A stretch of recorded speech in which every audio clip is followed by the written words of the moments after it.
Docteur, pouvez-vous nous expliquer dans quel cas parle-t-on de démence? C'est un déclin graduel des capacités mentales. Elle influe sur les capacités intellectuelles et sociales au point de rendre difficile la vie quotidienne.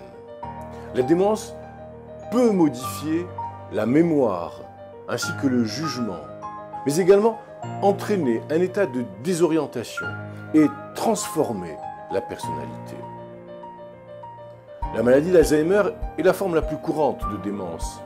C'est la plus connue et elle touche environ 5% des personnes âgées de plus de 65 ans. Elle se manifeste plus fréquemment parmi les segments de la population qui avancent en âge et 20 à 25% des personnes de plus de 80 ans en sont atteintes. Environ 5 à 10% des cas de démence sont d'origine vasculaire, car ils résultent d'un accident vasculaire cérébral, le fameux AVC. Au moins 10% des cas de démence sont dus en partie à la maladie d'Alzheimer et en partie à une série d'accidents vasculaires cérébraux. La démence n'est pas un trouble aigu qui va survenir soudainement ou qui exige habituellement un traitement d'urgence. Quelles peuvent être les causes à l'origine d'une démence?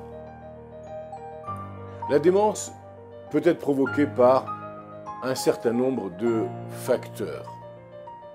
Je voudrais en citer quelques-uns, notamment l'alcoolisme, une lésion cérébrale, un abus de médicaments, certains effets secondaires de certains médicaments, des anomalies de la fonction thyroïdienne, une insuffisance de vitamine B12. Dans certains cas, la démence peut être réversible ou ralentie quand sa cause sous-jacente a été traitée.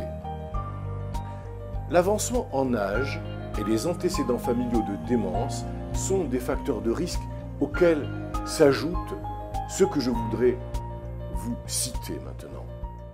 Une pression artérielle élevée, une tension artérielle trop élevée, une élévation du cholestérol sanguin, la présence d'un diabète, le tabagisme.